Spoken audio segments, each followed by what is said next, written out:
Assalamualaikum warahmatullahi wabarakatuh. Selamat pagi dan salam sejahtera untuk kita semua.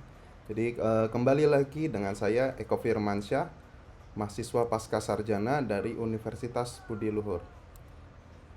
Jadi kali ini saya akan membawakan materi terkait dampak penerapan teknologi dan jaringan komputer dan pengaruhnya terhadap perilaku manusia dalam menyelesaikan pekerjaannya.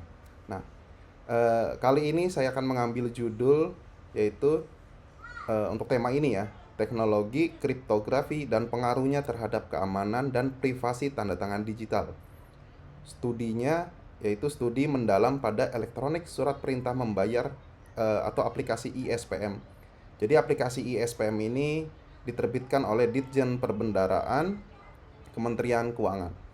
Jadi untuk latar belakang kenapa saya mengangkat judul ini yaitu pertama, dengan diterapkannya peraturan Menteri Keuangan nomor 177 PMK 05 2017 tahun 2017 yaitu terkait tentang pelaksanaan piloting penerapan tanda tangan elektronik dan penyampaian dokumen elektronik melalui aplikasi surat perintah membayar elektronik. Jadi pada tahun 2017 itu Ditjen Perbendaraan berinisiatif untuk membuat sebuah portal layanan untuk mengirimkan SPM agar operator SPM tidak perlu lagi datang ke KPPN. Jadi cukup dikirim melalui portal tersebut secara online. Aplikasinya itu berbasis web based. Oke, lalu latar belakang kedua yaitu pengiriman dokumen elektronik membutuhkan jaminan keamanan terhadap integritas data sehingga dapat dipertanggungjawabkan di mata hukum. Jadi karena di poin 1 tadi itu implementasi ISPM itu memaksa orang untuk tidak perlu lagi datang ke kantor layanan, maka untuk sah di mata hukum, si dokumen elektronik tersebut harus ditandatangani secara digital.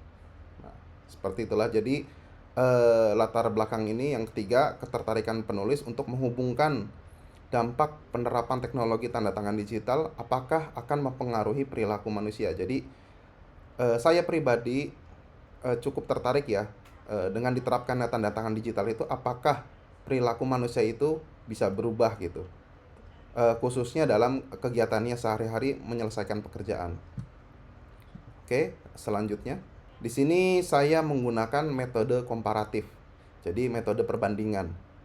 Metode perbandingan itu tentu saja saya harus menjelaskan dulu dan mencari tahu dulu kondisi sebelum diterapkannya teknologi, lalu kondisi sesudah diterapkannya teknologi, lalu kemudian saya akan mengidentifikasi perbedaan di antara keduanya, dan yang terakhir adalah saya melakukan proses analisis terkait dampak yang ditimbulkan dan pengaruhnya tentu saja terhadap perilaku manusia itu sendiri.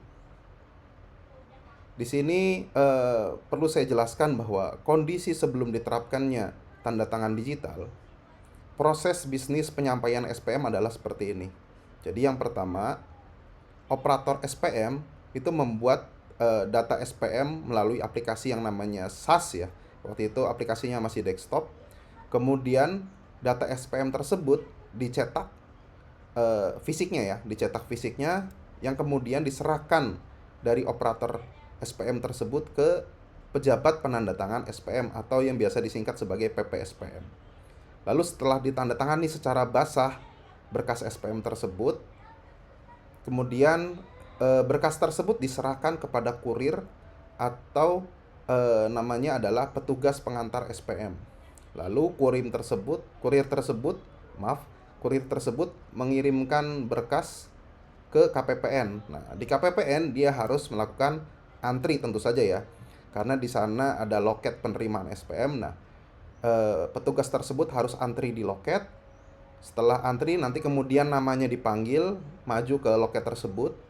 Lalu setelah sampai di loket oleh petugas front office KPPN, identitas si kurir itu akan dicek. Dicek dia kalau tidak salah dia menggunakan name tag ini ya, name tag KIPS namanya. Kartu identitas pengantar SPM. KIPS, KIPS. Nah, jika sesuai identitasnya, maka selanjutnya berkas tersebut dicek spesimennya atau tanda tangan basahnya. Nah, jika sudah sesuai juga, maka SPM selanjutnya akan diterima oleh KPPN untuk diproses lebih lanjut. Nah, dari sini kita dapat melihat bahwa ada beberapa proses yang kurang efisien ya. Yang pertama adalah berkas masih dicetak, kemudian masih ditandatangani secara basah. Yang kedua, berkas harus dikirim melalui kurir. Yang ketiga, tentu saja kurir tersebut harus antri atau petugas pengantar SPM tersebut harus antri. Dan yang berikutnya adalah petugas KPPN memiliki effort mengecek identitas si kurir tersebut dan harus memiliki kemampuan untuk mengecek spesimen yang tertera pada berkas fisik SPM-nya. Terakhir baru setelah semuanya diverifikasi dan divalidasi, selanjutnya SPM tersebut baru bisa diterima oleh petugas front office KPPN. Jadi seperti itulah kondisi sebelum diterapkannya tanda tangan digital ya. Setelah diberlakukannya PMK 177 tahun 2017, maka proses bisnis penyampaian SPM berubah menjadi lebih simpel ya kalau kita lihat. Jadi di sini operator SPM cukup membuat data SPM lalu mengirimkan ADK tersebut ke PPSPM atau pejabat penandatangan SPM. Nanti pejabat penandatangan SPM tersebut menandatangani secara digital data SPM-nya. Jadi nanti yang dari tadinya awalnya data SPM itu berubah menjadi ekstensinya P7S, yaitu file SPM yang sudah diberikan sertifikat elektronik tanda tangan digital. Nah, berkas ADK tersebut kemudian diupload di portal layanan iSPM secara online dan secara otomatis sistem akan mengecek status tanda tangan digital tersebut. Jadi tidak ada lagi pengecekan spesimen oleh petugas FO KPPN. Di sini sistem yang akan mengecek apakah penandatangan digitalnya itu valid. Kemudian sistem juga secara otomatis akan mengecek ke BSSN ya, status tanda tangan digitalnya apakah masih berlaku gitu. Karena ada masa berlakunya untuk sertifikat tanda tangan digital itu secara default masa berlakunya adalah 2 tahun semenjak diterbitkan. Oke. Setelah semuanya valid, maka kemudian SPM akan diproses ke aplikasi berikutnya, yaitu Sistem Perbendaharaan dan Anggaran Negara atau biasa disingkat dengan nama SPAN. Oke, jadi seperti itulah kondisi setelah diterapkannya tanda tangan digital ya, dengan regulasinya yaitu PMK 177. Jadi berdasarkan kondisi sebelum dan sesudah yang sudah saya paparkan sebelumnya, maka di sini kemudian saya mengidentifikasi perbedaannya proses sebelum dan sesudah tersebut.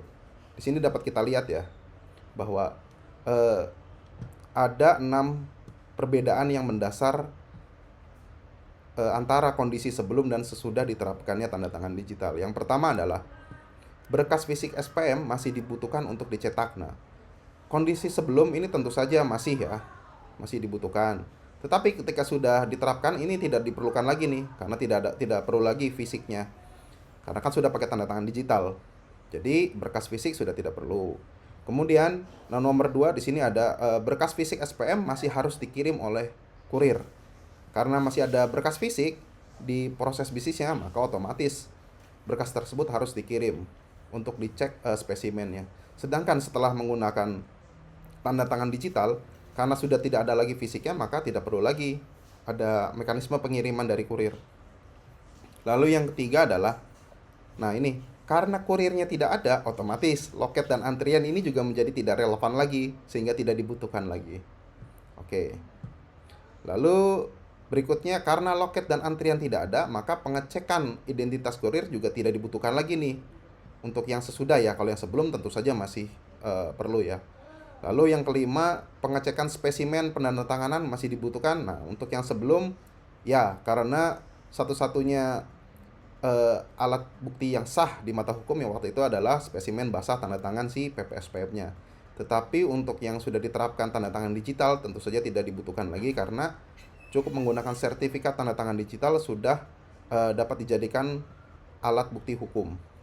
Dan terakhir, penandatangan SPM wajib memiliki sertifikat digital. Nah, untuk kondisi sebelum tidak perlu ya, karena PPSPM cukup menandatangani secara basah. Namun untuk yang sudah diterapkan tanda tangan digital tentu saja karena sebagai pengganti tanda tangan basah. Oke, berikutnya di sini saya mencoba menganalisis dampak dan pengaruhnya ya. Di sini kita lihat bahwa bermula dari mekanisme pengajuan online, jadi ADK dikirimkan melalui aplikasi berbasis web based sehingga otomatis dibutuhkan sebuah regulasi terkait keamanan informasi sehingga terciptalah PMK 177. Kemudian berikutnya adalah atas dasar regulasi tersebut maka dibutuhkan suatu standar keamanan yaitu penerapan tanda tangan digital. Nah, karena diterapkannya tanda tangan digital otomatis dokumen fisik juga tidak dibutuhkan lagi. Karena semuanya kan sudah ini ya, sudah arsip data komputer, semuanya sudah berbasis elektronik. Lalu karena dokumen fisik tidak dibutuhkan, kurir juga menjadi tidak relevan lagi. Nah, karena kurir tidak ada, otomatis loket antrian yang biasanya digunakan oleh petugas pengantar SPM atau dalam hal ini adalah kurir menjadi tidak diperlukan lagi.